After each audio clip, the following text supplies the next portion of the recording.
I'm going to introduce my three colleagues who are going to be talking about a specific freedom.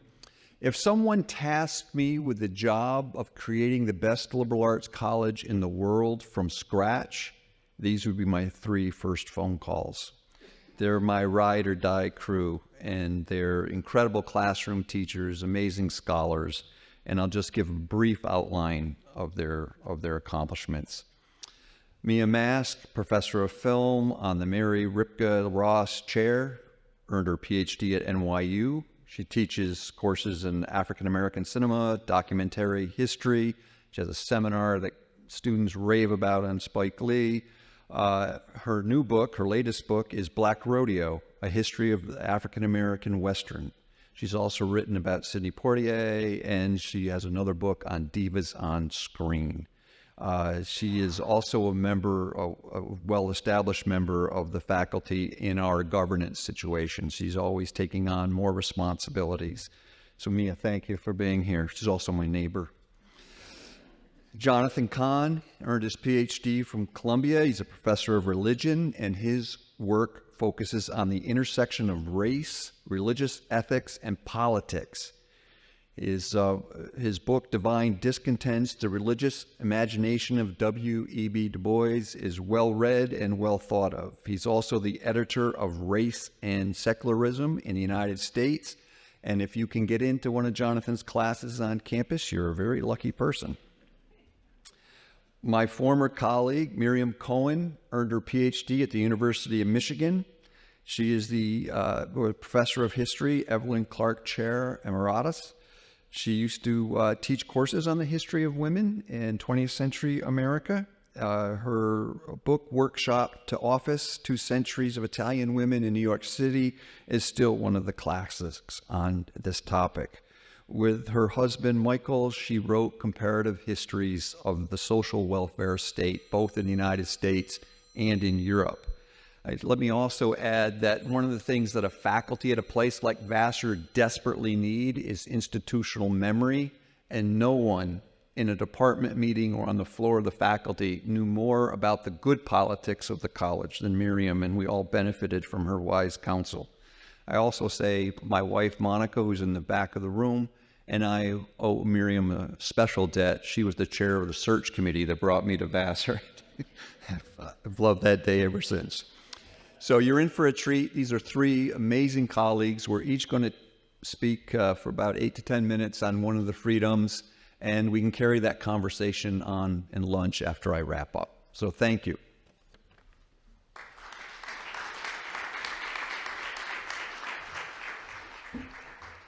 Thank you, Bob, for that lovely introduction, and thank you to John Mahaley and everyone who has played a role in organizing today. So I'll begin. Even before the Enlightenment, philosophers, linguists, activists, and griots contemplated the meanings of free speech.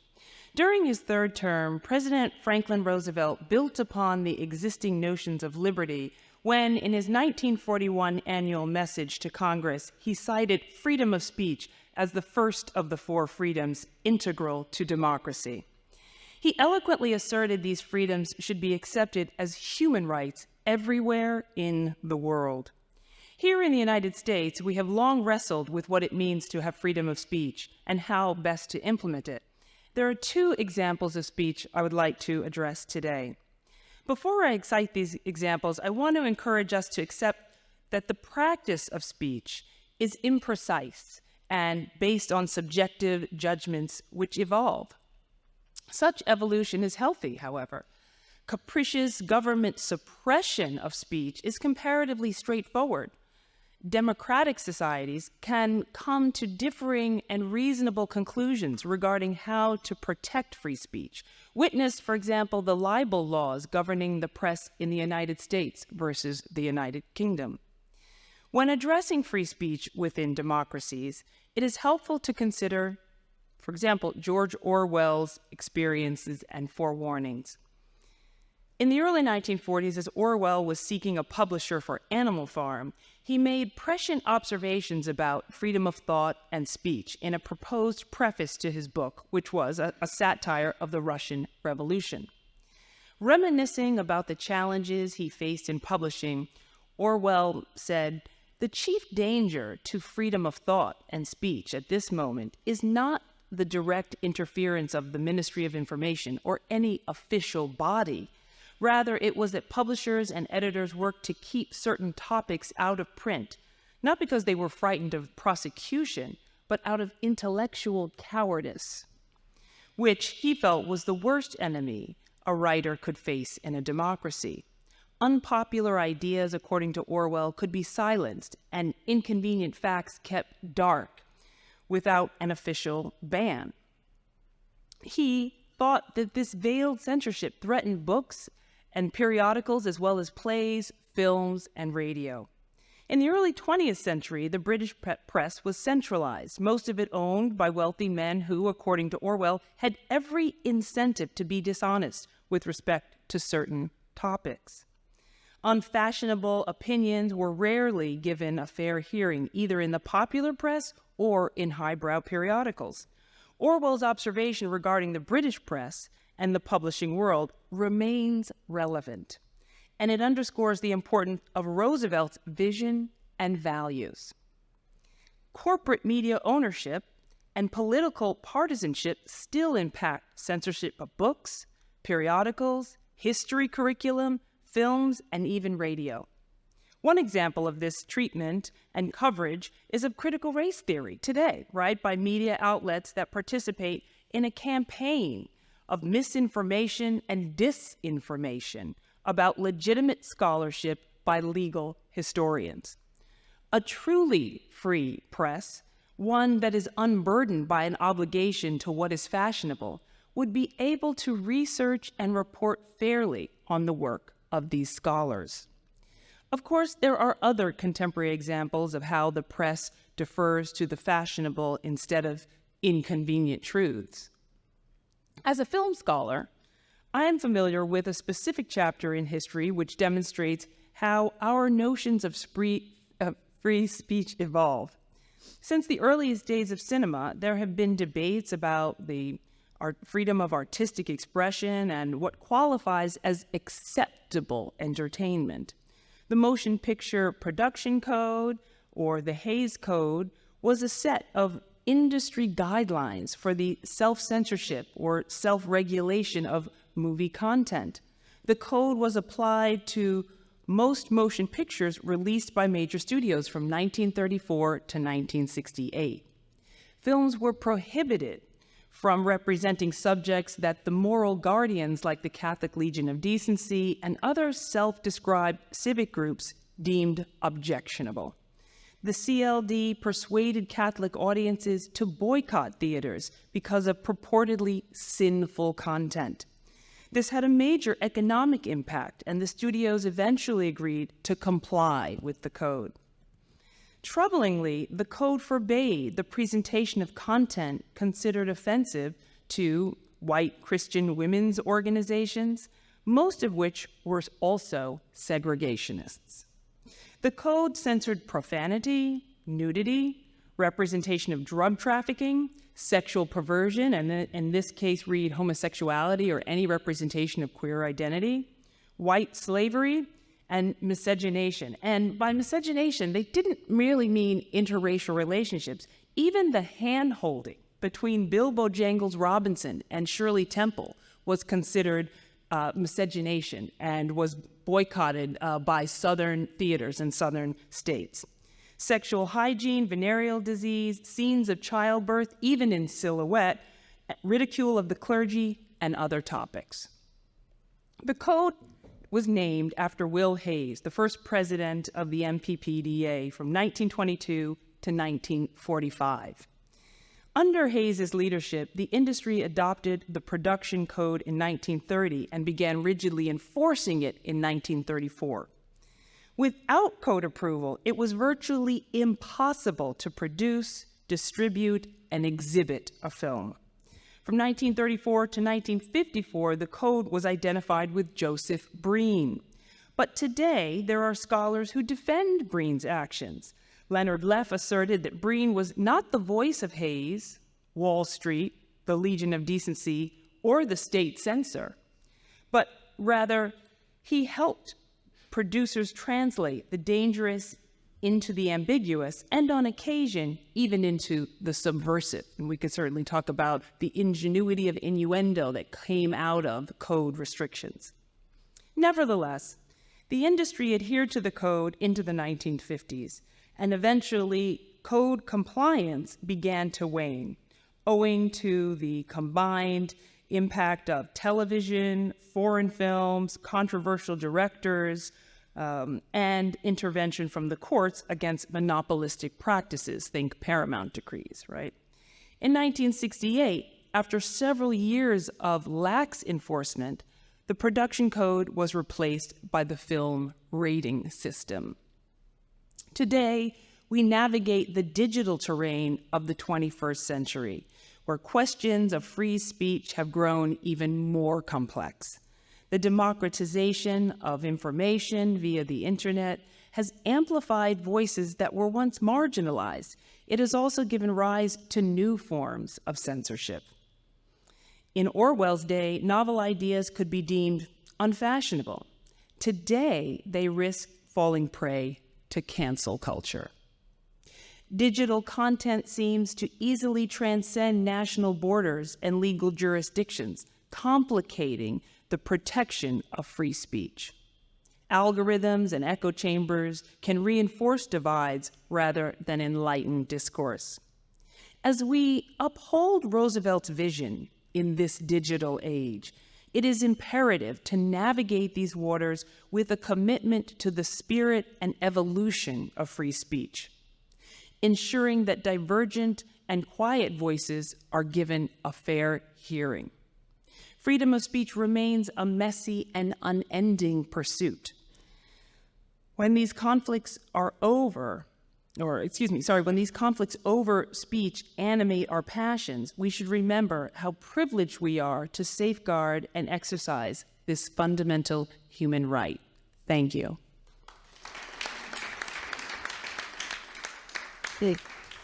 Sorry, that might have been.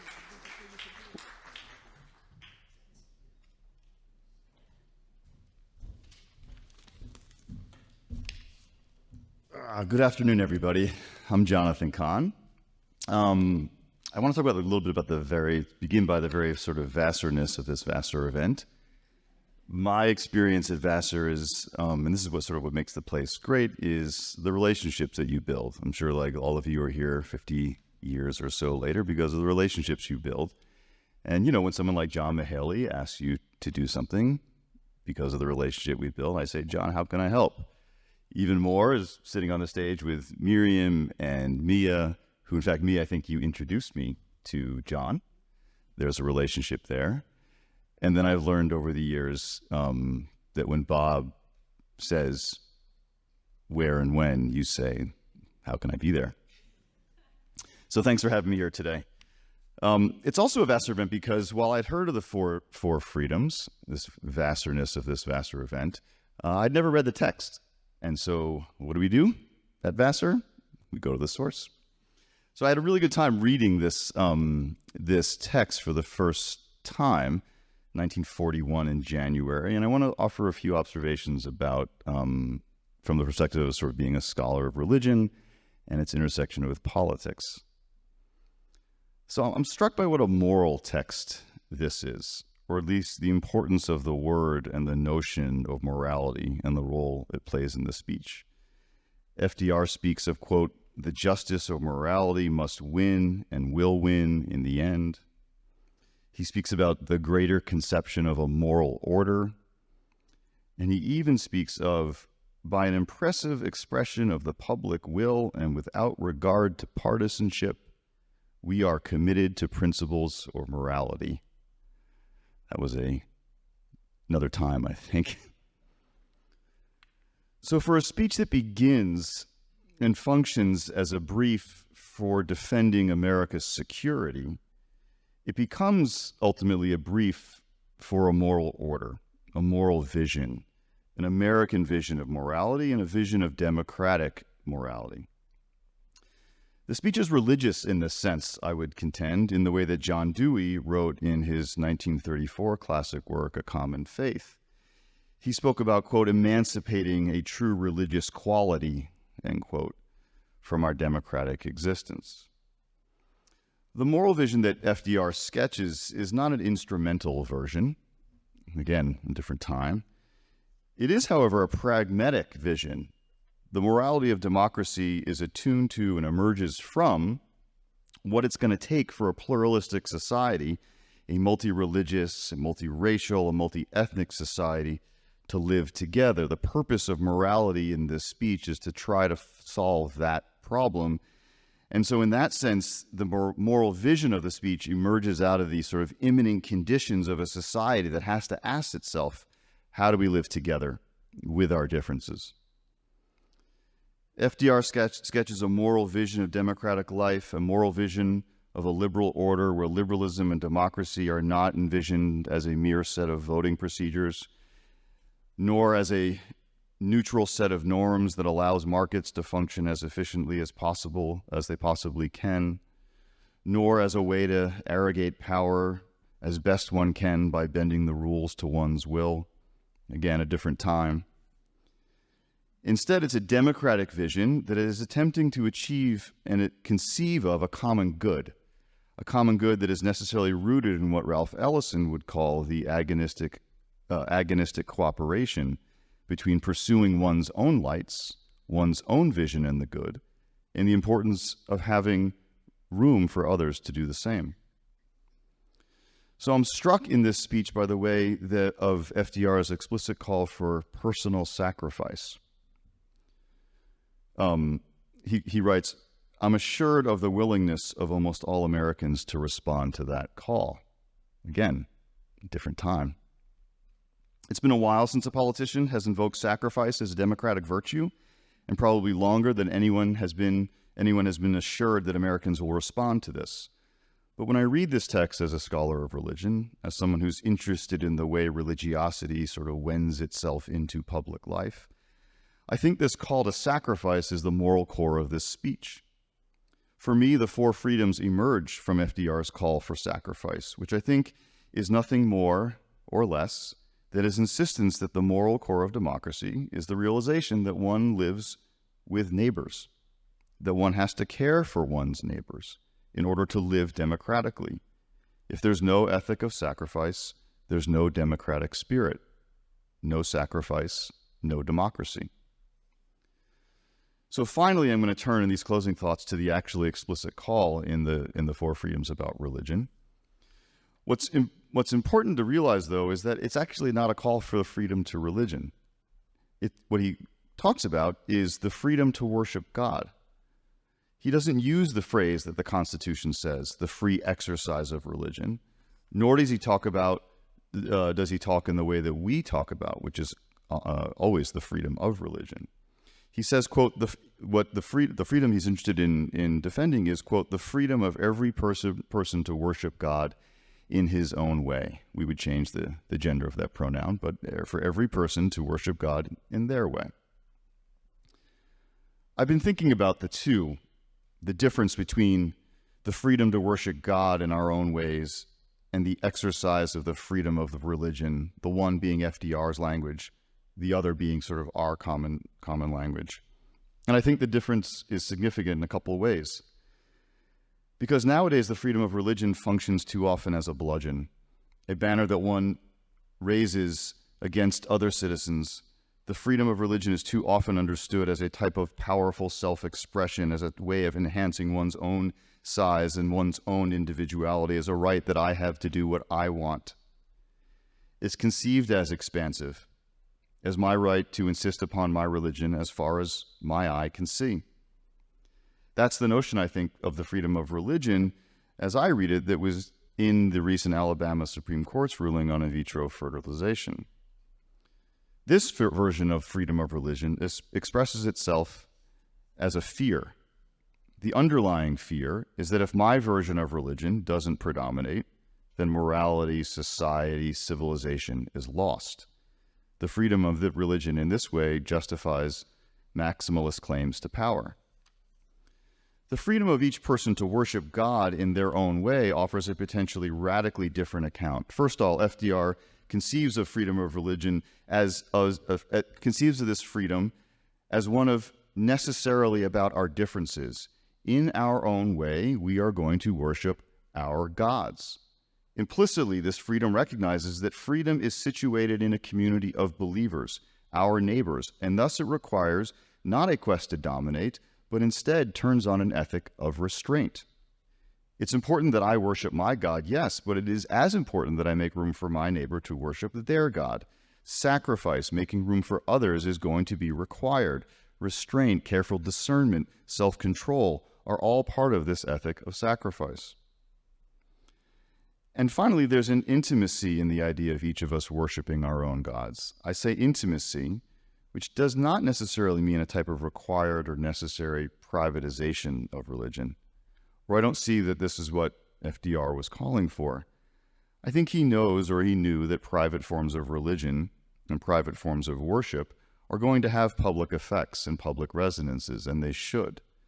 We are going to learn, many of us, for example, about an ethics of sacrifice, and this is actually what Muslims, Christians, and Jews are doing right now during this month. They're going to learn about that in their private worship. FDR's use of worship bespeaks an intimacy because of the way it bespeaks a very particular developed relationship that people have with their gods.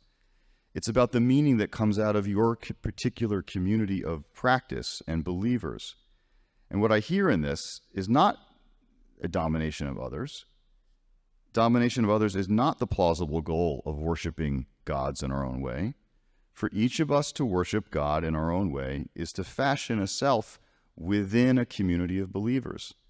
In many ways, that's the fifth freedom. Can we possibly create a community of believers together? Thanks so much.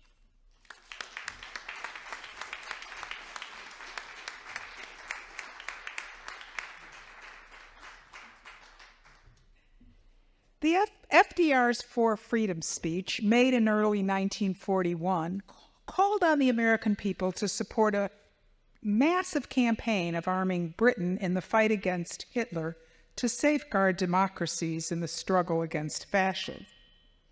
In addressing freedom from want, I begin with another of FDR's great speeches, delivered at the 1936 Democratic Party convention in Philadelphia, when he accepted the nomination to run for a second term. Taking note of the setting, the place where the founders wrote the Declaration of Independence, FDR eloquently addressed how the freedom from want is crucial to democracy. In 1776, he said, "Our founders sought to rid the country of political autocracy, where rulers governed without the consent of the majority and could deny people freedom of speech and of assembly. But now, in 1936, to have true freedom, to participate as full human beings in the blessings of liberty, in the pursuit of happiness," to quote the Declaration, "all Americans must be accorded what progressive thinkers of the 20th century termed social rights." So here's FDR from the speech, quote, "An old English judge once said, 'Necessitous men are not free men. Liberty requires opportunity to make a living decent according to the standard of the time, a living which gives man,'" we would change that now, "'not only enough to live by, but something to live for.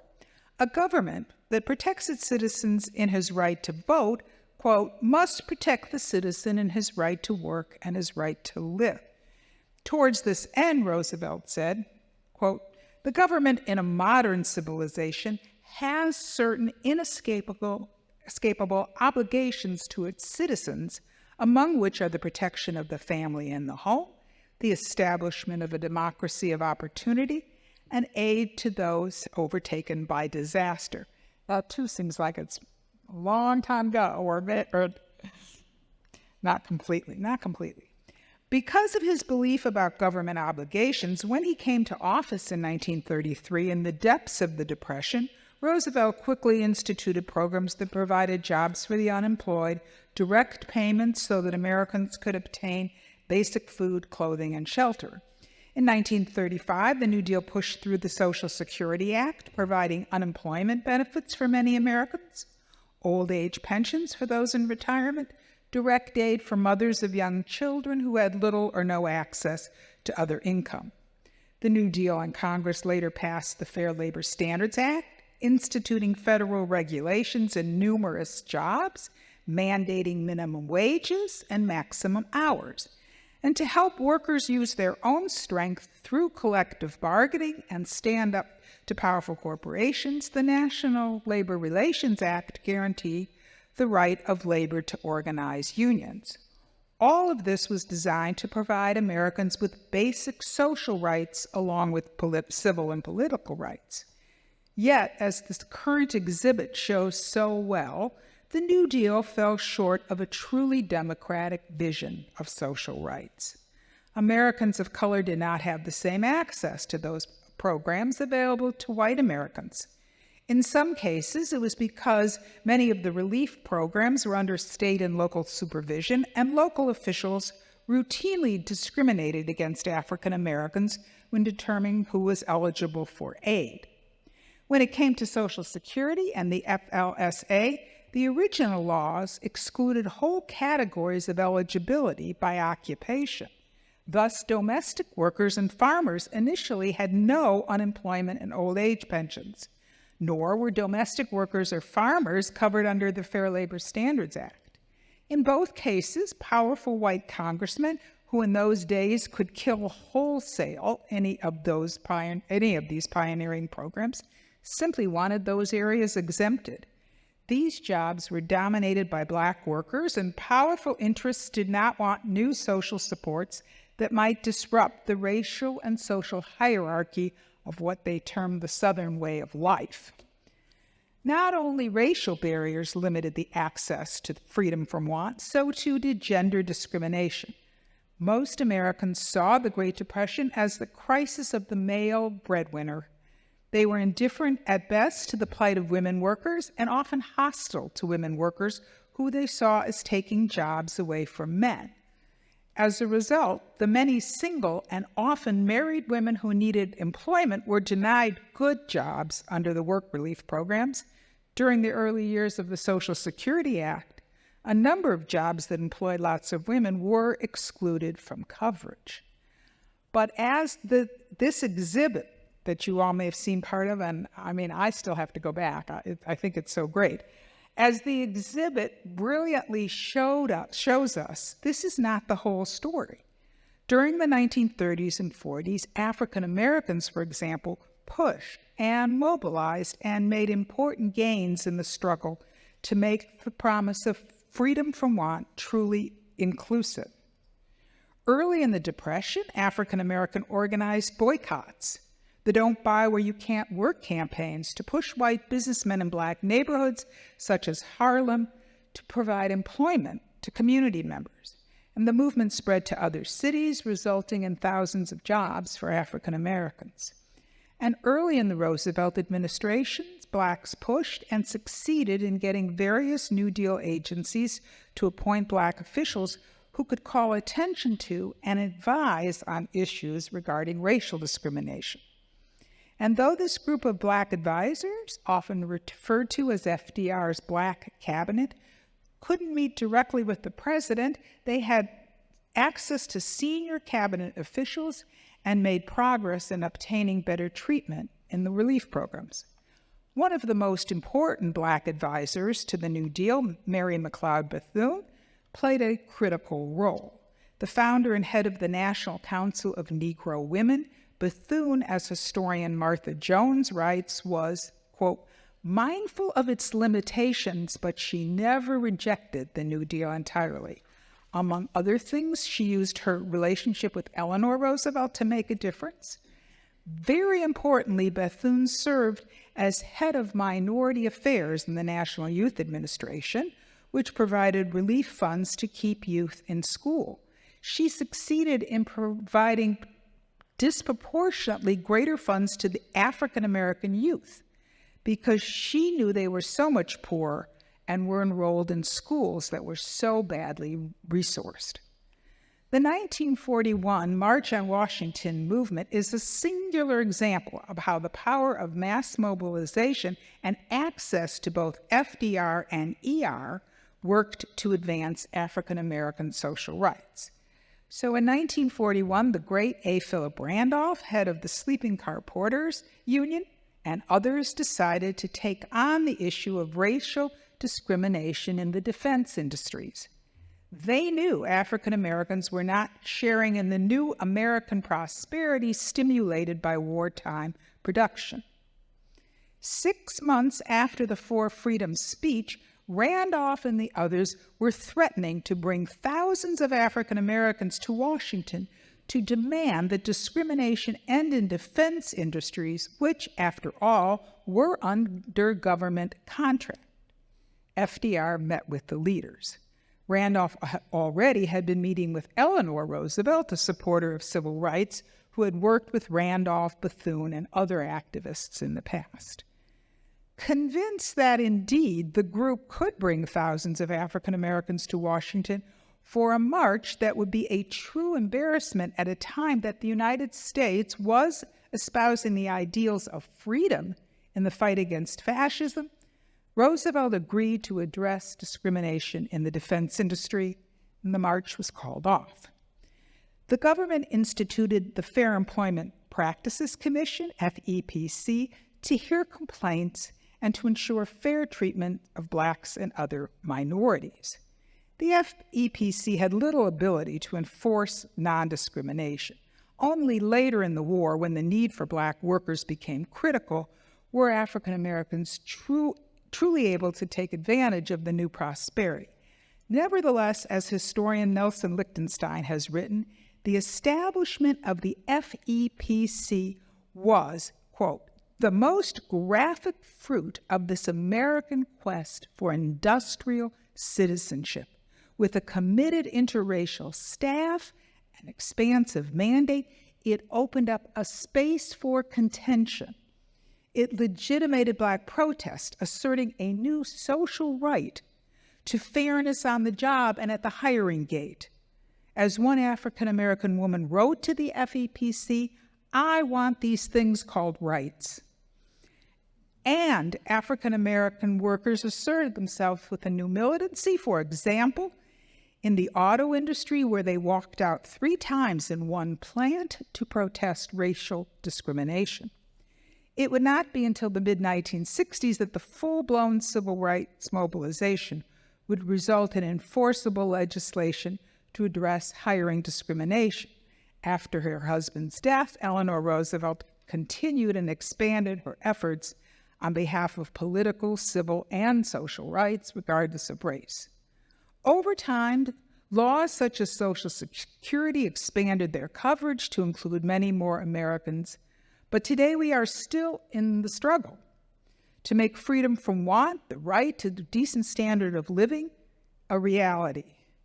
Resistance is widespread, to say the least, whether it's about assuring Americans of color or women have a truly fair shot in the job market, whether or not all Americans have access to affordable childcare, housing, decent schools. The resistance can be demoralizing, so I still take inspiration from the past, where we can appreciate how Americans taking advantage of new spaces open to them, worked for social justice, and created foundations for future gains. Thanks.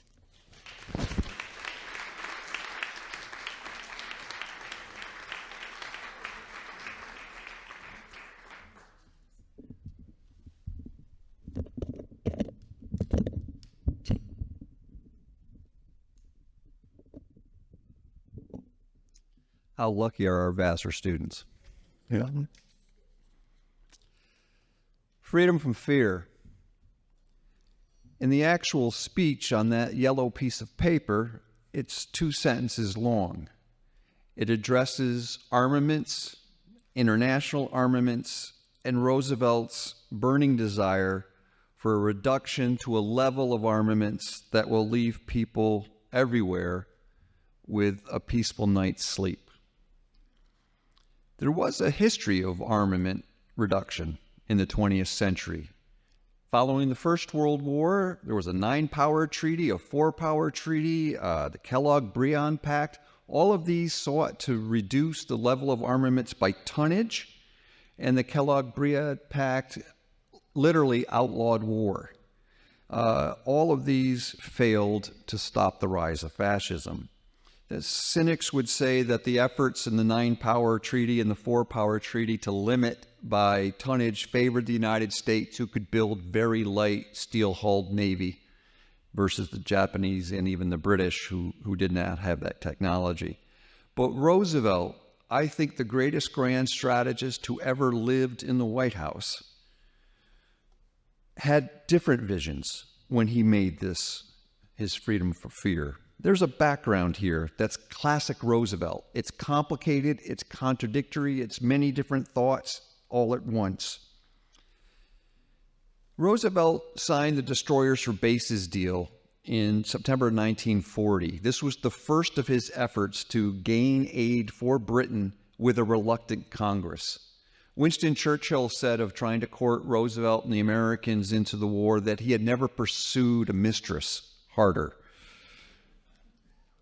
Roosevelt desperately wanted to aid Britain, but he had this recalcitrant Congress. What could he do? Destroyers for Bases signed 99-year leases on British bases in the Western Hemisphere. It was a part of Roosevelt's vision of waging war without declaring it, followed a year later by the Lend-Lease Act, which gave Britain cash and carry munitions. Churchill was probably secretly lighting candles at night, hoping that the Nazis would make a mistake and attack some of these cash and carry convoys.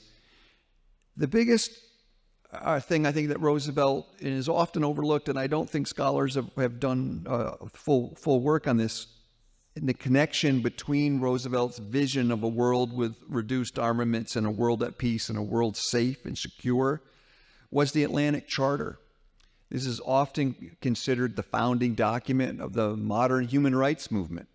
The Atlantic Charter, you will hear historians say, was signed by Roosevelt and Churchill. It was an aspirational document. It was something that happened off the coast of Newfoundland. It happened in August 1941. Roosevelt walked down the length of a ship, as he did, swinging his legs in the braces, holding on to his son's arm and having a cane in the other hand. The British and the Americans on that day sang common hymns from a common book. They talked about the Atlantic Pond. They talked about the cultural ways in which they were alike. They prayed to the same God. They sang the same hymns, Churchill later recalled.